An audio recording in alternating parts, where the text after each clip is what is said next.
Oi gente, tudo bem com vocês? Eu espero que esse vídeo encontre vocês muito bem, aqui é a Rê. Hoje eu voltei pra continuar aí com a minha meta de produzir mais vídeos de resenha aqui pro canal durante o ano de 2024. Essa é uma meta que eu coloquei pra mim aí enquanto produção de conteúdo, é um tipo de conteúdo que eu já comentei aqui que eu sinto falta de ver mais aqui no meu canal. Então eu vou fazer, né, de tempos em tempos algumas resenhas de livros específicos, principalmente aqueles livros que mais me marcaram, e o de hoje não poderia ter sido diferente, porque eu li mais um livro da maravilhosa Isabel Allende e eu não poderia deixar de comentar com vocês sobre a experiência de Paula, que foi a nossa primeira leitura coletiva do ano lá no Clube de Apoiadores do Catarse. Caso você ainda não saiba, eu tenho um clube de leitura que funciona através do apoio coletivo do Catarse. O link sempre fica aqui na descrição. Você pode clicar ali para poder conferir quais são as categorias, conferir o que você gostaria de receber em participar do Catarse, enfim. Uma dessas recompensas é participar do Clube do Livro, e nesse Clube do Livro nós escolhemos em conjunto as nossas leituras. Então nós decidimos já no finalzinho do ano passado quais seriam as nossas leituras de janeiro e de fevereiro. Então pra janeiro ficou a leitura de Paula. Em março também já foi decidido que vamos ler A Cabeça do Santo da Socorro Scioli. Então se você tiver interesse em fazer essas leituras junto com a gente, deixa aqui o convite aberto, o link fica aqui na descrição. Tem grupo de discussão no Telegram, tem também chamadas de vídeo pra gente discutir sobre os livros e fazer sprint de leitura e muitas outras coisas. Bom, voltando então ao que eu estava falando, nós fizemos a leitura de Paula agora no mês de janeiro. Na verdade, eu gravo esse vídeo no dia 19 de janeiro e eu acabei lendo bem antes, assim, do final da meta, né, que era finalizar lá no final do mês de janeiro, porque eu simplesmente não consegui largar esse livro. Na verdade, quando eu comecei a ler Paula, eu tava intercalando essa leitura com uma outra, porém essa outra leitura eu deixei totalmente de lado porque eu fiquei muito vidrada nessa leitura aqui. Eu só queria realmente focar a minha mente nessa leitura e no que eu tava acontecendo nessa história pra eu ir absorvendo tudo que a Isabel Allende vai trazer nessa história. Que sim, galera, já adianto que é muito emocionante, é muito tocante, é um relato aqui que emociona, porém ao mesmo tempo que é uma leitura que faz a gente se emocionar e às vezes até chorar. Eu tive alguns momentos ao longo da leitura que, né, acabei chorando um pouco. Eu também dei muita risada em vários momentos da leitura, porque a autora tem essa, sabe, ela tem essa habilidade maravilhosa de te levar do riso às lágrimas com as suas palavras e de te tocar profundamente com aquilo que ela tá narrando. Eu deixei o meu livro todo marcadinho, como geralmente acontece com os livros dela, e hoje então eu vou comentar um pouco com vocês aqui sobre essa experiência de leitura, apresentar um pouco pra você que não conhece a história de Paula. Antes disso, só vou te pedir pra você deixar o curtir nesse vídeo, que isso é muito importante pra divulgação do meu trabalho. Se você tá chegando aqui agora, aproveita pra se inscrever e ativar o sininho e ficar por dentro aí dos próximos conteúdos que forem saindo sobre literatura aqui no canal. No meu perfil do Instagram e do TikTok eu também produzo conteúdo voltado pra literatura, o link fica aqui na descrição. Você vai ser muito bem-vindo e muito bem-vinda a me acompanhar por lá também. E agora vamos conversar sobre Paula, o que a gente encontra nessa leitura extremamente emocionante.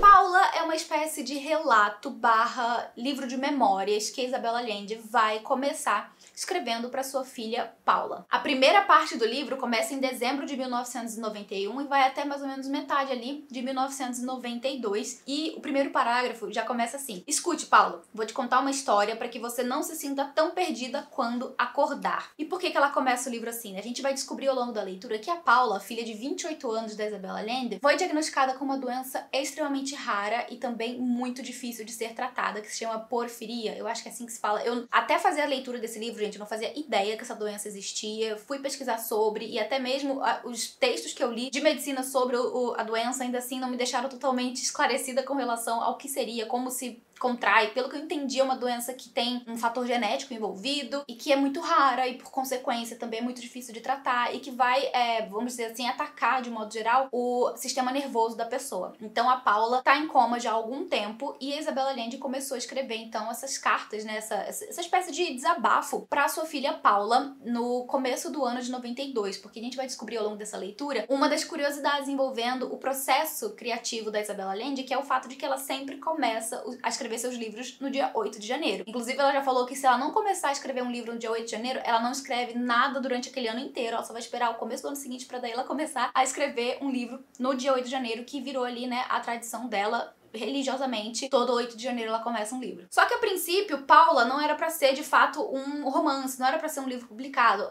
O grande objetivo da Isabel no começo era de fato escrever pra sua filha Paula, que tava ali naquele leito, né, de hospital, enfrentando essa doença muito difícil, a família também ali junto com eles, né, tentando lidar com tudo aquilo, e a Isabel lidando com todos esses sentimentos, né, enfrentando essa angústia de ver a sua filha naquele estado, sem poder fazer nada que pudesse ajudar e sem ter uma perspectiva de melhora, né, porque porque os próprios médicos não tinham um panorama muito assertivo a passar com relação ao caso dela, né? Então, a própria agente da Isabel vai chegar com umas folhas pra ela e vai sugerir, olha, escreve aí, põe tudo pra fora, porque esse é o seu modo de lidar com os sentimentos, com as situações que você vive. Então é isso que ela começa a fazer aqui. E ela começa a fazer essa narrativa que vai intercalar, assim, como uma história, como se ela estivesse contando a história para a Paula, né, pra sua filha. E a gente vai ter aqui tanto o momento presente, né, o que tá acontecendo ali no hospital, quais são as reações da família, né, o próprio marido da Paula, o Ernesto, né, que vive ali o dia inteiro junto praticamente, né, quando não tá trabalhando, ele tá ali junto da esposa, enfim, né, também na aflição para poder saber qual vai ser o resultado ali dos exames e de tudo que tá sendo investigado com relação a essa doença. E paralelamente, né, essa narrativa do presente, a Isabel vai contar também a história da família. E por que ela resolve contar isso, né? Porque, como eu falei, essa doença é uma doença que atinge, né, o sistema nervoso, e existia uma possibilidade de talvez, quem sabe, quando a Paula acordasse, ela tivesse alguns danos cerebrais, talvez ela tivesse perdido a memória, enfim. A Isabel começa, então, a narrar a história da família, né, deles. Então ela começa desde lá de trás, desde a época, se eu não me engano, que o bisavô basco dela, se eu não me engano, chega no Chile, e daí começa, então, a família Allende no Chile. Então a gente vai ter um pouco do panorama, né, de como essa família começou, como que o relacionamento dos avós maternos dela se deu início, que são os avós de quem ela teve muita proximidade ao longo da sua vida, né, e que lá no Chile se chamam de Tatá e Memé. Acho que Tata é o avô e Memé é a avó, né. Então a gente vai ter ali a história desde, né, como começou o romance dos avós dela, até a mãe dela nascer, e daí também a questão do relacionamento da mãe dela com o pai dela, que era um diplomata ali do Chile, e que justamente por causa do cargo do pai dela, ela acabou nascendo em Lima, no Peru, embora ela seja chilena, né, no momento em que ela nasceu, a família dela estava em Lima por causa do trabalho do pai dela, só que a presença do pai dela foi muito curta na vida dela, por causa de um escândalo, né, envolvendo ele ali. Ele acabou desaparecendo no mundo, ele abandonou a família depois desse escândalo e ninguém nunca mais ouviu falar dele. Na verdade, ela vai contar aqui que a última vez que ela vai ver o pai é justamente pra reconhecer o corpo dele, e ela fala até que não tinha muito o que reconhecer porque ela não tem lembrança dele, né, ela não lembra da fisionomia dele porque ele não fez parte da vida dela. Essa, inclusive, é uma questão muito interessante que ela desenvolve aqui, né, um pouco desse relacionamento com o pai, que na verdade nunca fez falta pra ela. Por outro lado, sempre foi um medo que ela tinha, né, de que o pai dela voltasse de uma hora pra outra e quisesse levar ela embora, né, ela e os irmãos, enfim, ela fala em algum momento aqui que ela tinha um medo desse na infância. Acontece que depois, então, desse sumiço do pai dela, a mãe dela, já com 2 filhos e grávida do terceiro, vai acabar retornando pro Chile e vai voltar a morar ali na casa dos pais. Então, boa parte da infância da Isabel, ela vai passar, né, sendo criada ali na casa dos avós, então por isso ela tem muito contato com os avós, e é um relacionamento muito gostoso que vai se construindo com o passar do tempo, né, porque relacionamentos entre netos e avós eu já acho que é uma coisa muito gostosa, mas aqui ainda tem uma questão extra, que é o fato de que essa avó dela, né, a Memé, sempre foi uma mulher muito espiritualizada, que tinha, né, esse, vamos dizer assim, esse contato mais próximo com os espíritos e tal, e que também tinha ali talvez alguns poderes sobrenaturais, vamos dizer assim, porque a própria Isabel já disse, né, ela diz aqui nesse livro, que já viu a avó dela movendo um saleiro ou um açucareiro assim em cima da mesa, só com o poder da mente. E aqui eu acho que é uma coisa muito interessante desse livro, porque conforme a gente vai lendo e conhecendo mais sobre a família da Isabel, a gente vai vendo várias referências de coisas que estão presentes em outros livros dela, né? Por exemplo, se você já leu A Casa dos Espíritos, quando você vê a Isabel falando, né, quando você lê no caso ela falando sobre a avó dela, imediatamente já começa a te remeter um pouco sobre a Clara de A Casa dos Espíritos, que mais pra frente aqui dentro de Paula, ela vai contar que sim, de fato, os avós dela, né, principalmente a avó ali, foi a pessoa que teria inspirado ela a criar essa protagonista, né, a Clara, clarividente, de A Casa dos Espíritos. E não somente isso, mas o casamento dos avós dela teria influenciado ela a escrever essa história. E não só isso também, como toda a questão histórica envolvendo o país dela, né, o Chile, que também é representado de uma forma muito interessante e muito similar ao que aconteceu na vida real da Isabel dentro de A Casa dos Espíritos. Então, enquanto você vai lendo Paula, você vai tendo um monte de referências que você vai encontrando de outras obras da autora. Seja ela citando essas referências, né, e conectando com os livros, seja ela só dando essa informação e você automaticamente, né, faz a conexão de uma coisa com a outra. Voltando lá um pouco sobre a vida da Isabel, ainda quando ela tá contando pra Paula, né, sobre a sua infância e tal, quando ela ainda era bem jovenzinha, assim, né, um pouco ainda na infância, a mãe dela acaba se casando de novo com um novo diplomata, né, um outro diplomata no caso, que eles chamam ali carinhosamente de tio Ramon, né, tanto a Isabel quanto os irmãos chamam ele de tio Ramon, e por causa, de novo, né, do emprego dele, que é um diplomata, a família família acaba precisando morar em alguns lugares bem inusitados, exóticos, assim. Inclusive, eles vão passar boa parte da infância dela no Beirute, lá no Líbano. Então, ela conta, né, um pouco sobre esse período que eles viveram lá, sobre as diferenças culturais, sobre o fato de ela precisar aprender um novo idioma. Enfim, ela teve uma vida muito ímpar, assim. Ela viveu coisas realmente muito extraordinárias, que, né, muitas pessoas não vivem. Conheceu lugares que muitas pessoas não conhecem. Enfim, ela teve uma vida realmente muito ímpar, assim. Aí, depois de algum tempo que a família dela tá lá, né, no Beirute, eles acabam voltando pro Chile. Daí ela passa ali boa parte da sua adolescência já de volta no Chile, lidando agora com as descobertas da sua sexualidade. Então ela vai narrar um pouco sobre isso, né, sobre como começou a surgir nela o interesse pelos meninos, até chegar ao momento em que ela se casa ali com o Michael, que é o homem com quem ela ficou casada por 30 anos, né, e era o pai de seus filhos, a Paula, que é a filha mais velha, e o Nicolás, que é o caçula. Então, esse romance dela começa já na adolescência, ela tem filhos ainda muito jovem, e a gente inclusive vai acompanhando ali, né, toda a construção dela com a relação, né, com a maternidade, com a relação profissional também, como ela acaba entrando no meio da escrita através do jornalismo, né, ela acaba escrevendo para revistas femininas, ela acaba fazendo participação na televisão ali do Chile, então ela começa, sabe, a pegar uns trabalhos assim que curiosamente não pagam tão bem. Então ela fala que o dinheiro dela acaba, inclusive é uma coisa muito interessante, né, uma parte muito interessante do livro, quando ela começa a falar sobre as finanças do casal. Porque o marido dela, ele era engenheiro civil, se eu não me engano, alguma coisa assim. Ele tinha um salário muito bom, e daí do salário dela é onde ela tirava o dinheiro pra poder pagar as coisas do dia a dia da casa. E do salário do marido, né, ele fazia ali os investimentos, né, guardava dinheiro e tal. E no fim das contas ela fala que, tipo, ela gastava todo o dinheiro dela em casa, no fim ela não via mais a cor do dinheiro, enquanto o marido dela tava lá juntando dinheiro, que, claro, né, é o dinheiro da família, mas na hora do divórcio, como é que faz, né, como é que resolve esse tipo de coisa? Então, são coisas assim que ela vai trazendo ao longo da escrita, sabe, da narrativa, que são interessantes e que mostram pra nós como que a Isabel, já lá na sua época, né, na década de 60, 70, quando ela tava na vida adulta, ela já tinha alguns pensamentos que não eram muito comuns pra mulheres da sua época, né? Inclusive, ela discutia muito desses pensamentos dela com o seu avô, que ele tinha até alguns pensamentos mais progressistas com relação às mulheres, mas por outros assuntos, assim, né, dependendo do assunto, ele era mais reservado, ele era mais antiquado, digamos assim. Bom, então nós vamos ter aí essa narrativa da vida da Isabel, né, que foi muito única. Ao longo aí da narrativa sobre, né, a parte adulta da vida dela, a gente vai ver que em algum momento ali na década de 70, mais especificamente em 73, vai ter início a ditadura militar do Chile, quando o presidente, que foi eleito de cunho socialista, o Salvador Allende, sofreu um golpe militar e, enfim, né, os militares começaram a governar o país. E existe sim uma relação entre a Isabel Allende e o Salvador Allende. Ele era primo do pai dela, sabe? O pai dela lá, o diplomata que sumiu no mundo. Pois é, ele era primo desse cara. E o Salvador Allende nunca abandonou a família do primo ali, né? Nunca, enfim, sumiu também da vida, sabe? Ele sempre se fez presente na vida da família da Isabel, então ela tinha esse contato meio próximo com ele por causa disso, e ela acompanhou, né, todo esse momento de ascensão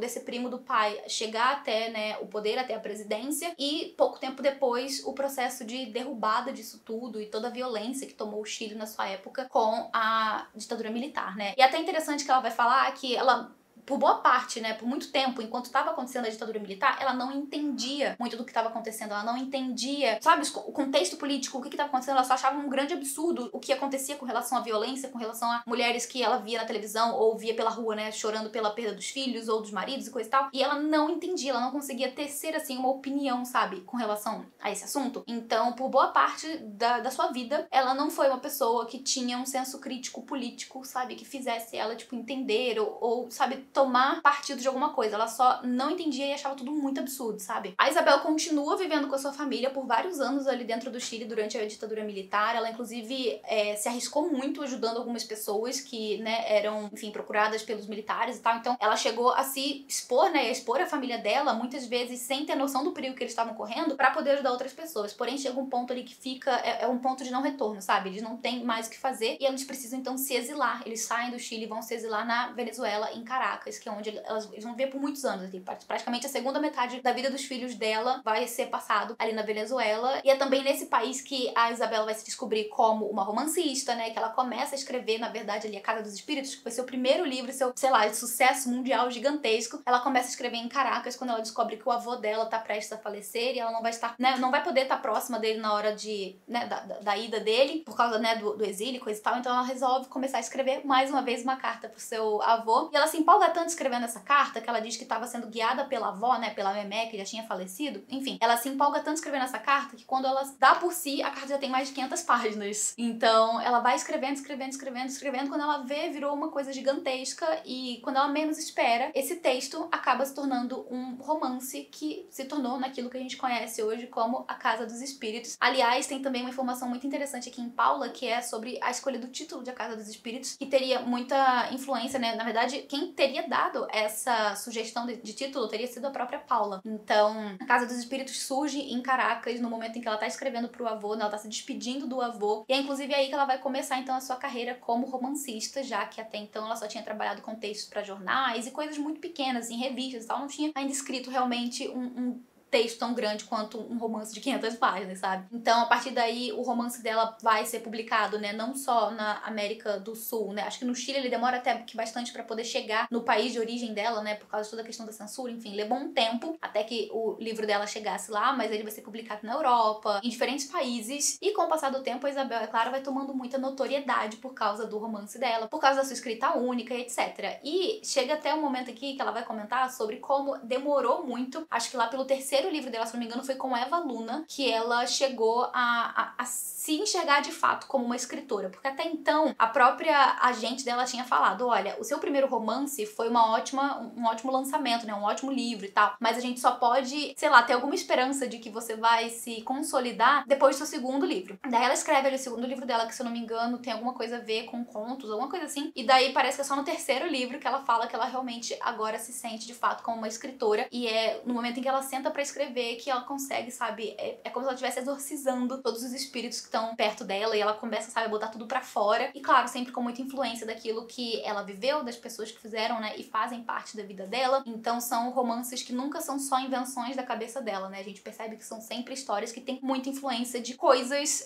que fazem parte da vivência dela, sabe? Chega algum ponto aqui da história em que ela vai começar também a falar sobre o seu atual marido, sobre como ela conheceu, né, esse atual marido dela, como que chegou ao fim do casamento com o Michael, né, o pai das crianças. E a gente vai tendo toda uma narrativa, assim, bem detalhada, como se ela estivesse, de fato, contando pra Paula. Porém, chega um ponto aqui, que é na segunda parte do livro, na verdade, que é quando ela muda a pessoa com quem ela tá se dirigindo, né? Então a narrativa muda de como se ela estivesse falando pra Paula pra como se ela estivesse narrando pra qualquer pessoa, sabe? Porque isso tem a ver com o que vai acontecendo ali no momento presente, então ela muda um pouco a pessoa a quem ela tá endereçando esse texto. Porém, a história dela continua, né? Tanto falando sobre o que tá acontecendo ali no presente, com os desdobramentos, né, envolvendo a saúde da Paula, como também falando sobre tudo que aconteceu no passado dela e que a levou até aquele momento ali, quando ela tava, acho que com 40 e poucos anos, pra vocês verem como ela teve filho a filha, né, mais velha, bem nova, porque a filha mais velha, Paula, tinha 28, e ela tinha uns 40 e poucos anos ali quando tava escrevendo Paula e tal. Então, ela vai contando isso aos poucos, porém com muito detalhe, com muita riqueza, sabe, de informação, tanto do que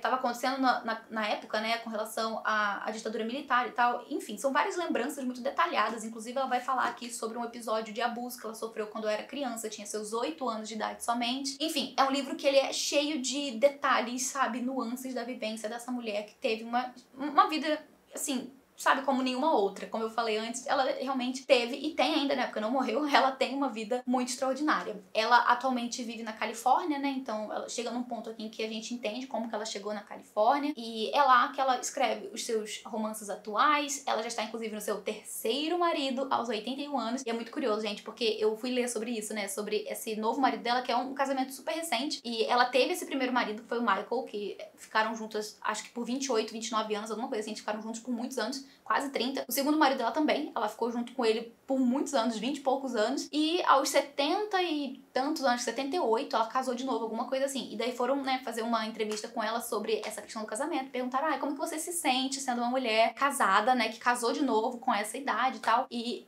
cara, ela é incrível, porque ela fala uma coisa assim no sentido de que, tipo, ela não tem mais o luxo do tempo, sabe? Quando a gente para pra pensar, é uma coisa muito real, sabe? Assim, é uma coisa que a gente, quando tá mais jovem, por exemplo, né, na minha idade, assim, a gente não pensa muito sobre a questão do tempo, como é uma questão de um luxo, sabe? Que a gente não tem tempo infinito. O nosso tempo de vida, ele vai acabar em algum momento. Mas a gente, eu acho que só começa a ter uma noção real disso quando a velhice vai se aproximando. E é muito disso que ela fala nessa entrevista, né? Sobre como ela não tem mais tempo pra joguinhos, ela não tem tempo pra perder com incerteza, com insegurança, não. Então, quando ela decide que ela quer uma coisa, ela vai lá e faz essa coisa. E é isso, entendeu? Ela vai viver esse tempo aí que ela ainda tem de vida fazendo aquilo que ela quer fazer. No caso ali, seria se casar novamente com esse esse novo marido, então... Cara, eu acho essa mulher muito inspiradora, muito incrível e de uma força também, assim, que, sério, é fora do normal. Aqui nesse livro a gente entende muito sobre a força dela enfrentando nessa situação de muita dificuldade ali com relação a Paula, com relação à doença da filha, e a gente vai ver também a força dela em outras ocasiões ao longo da vida, né, sobre tudo que ela passou aí, principalmente envolvendo aí, né, a ditadura militar que ela sofreu no país dela, ficar longe, né, da sua origem, se exilar, enfrentar problemas no casamento, enfrentar diferentes situações, sabe, envolvendo seu trabalho, envolvendo o fato de ser mulher latina. Então, assim, é uma mulher muito inspiradora, é uma figura muito inspiradora que tem uma escrita também muito maravilhosa. Eu não canso de falar o quanto que ela consegue, facilidade que ela tem de me sugar pros livros dela. E são livros, gente, ó, não sei se tá dando pra ver, mas são livros que eles têm blocões de texto, tá vendo? E eu não me importava de ter esses blocões de texto. Eu pegava o livro assim, eu só ia lendo, tipo assim, ai tá, tem um parágrafo que é uma página inteira? Beleza, eu vou ler um parágrafo que é uma página inteira, porque eu não vi o tempo passar, sabe? E assim com todos os livros que eu já li dela, eu não vejo o tempo passar, eu não sinto que tá demorando, eu não sinto que eu tô, sabe, essa leitura não anda. Não, eu não sinto isso. Eu sinto como se eu estivesse realmente mergulhando na mente dela e sendo, sabe, transportada pelas memórias dela, pela narrativa dela. Eu acho maravilhoso, eu acho incrível. É um livro que eu acho que eu não recomendo pra todas as pessoas, talvez recomendaria com cautela, é claro, aí, né? Porque é um livro que vai falar sobre temas que podem, né, ser sensíveis para algumas pessoas, como a questão da doença, a questão do luto, enfim. É um livro bem, assim, emocionante, tocante, difícil também por se tratar desse assunto, porém, ainda assim, é um livro muito inspirador, porque a gente conhece mais a fundo quem é essa autora através dessa narrativa. Então eu deixo aqui a recomendação, mais uma vez, de mais um livro dessa mulher maravilhosa. Se você ainda não conhece Isabel Allende, eu sugiro fortemente que você comece a ler os livros dela. Eu recomendaria Violeta, que também já tem resenha aqui no canal, vou deixar o link aqui no card. É um outro livro dela que eu li no ano passado, se tornou meu favorito do ano passado. E, enfim, eu recomendo esse porque ele é mais curtinho, ele é um livro mais dinâmico, sabe? Eu acho que é uma boa porta de entrada pra você conhecer a escrita e o trabalho da Isabel. Mas, assim, tudo que eu li dela até o momento, esse aqui é o meu quarto, né, livro dela que eu leio, todos eu continuei amando, um tanto quanto o outro, uns mais do que o outro, enfim, deixa aqui a recomendação pra vocês. E era isso, gente. Comenta aqui embaixo se você já leu ou se ficou com vontade de conhecer essa leitura. Eu vou ficando por aqui, não sem antes agradecer aos apoiadores do Catarse. Muito obrigada, galera, por todo o apoio de sempre e por terem topado ler comigo. Paula, muito, muito obrigada. Eu vou ficando por aqui, a gente se vê no próximo vídeo. Beijo grande e até mais. Tchau, tchau.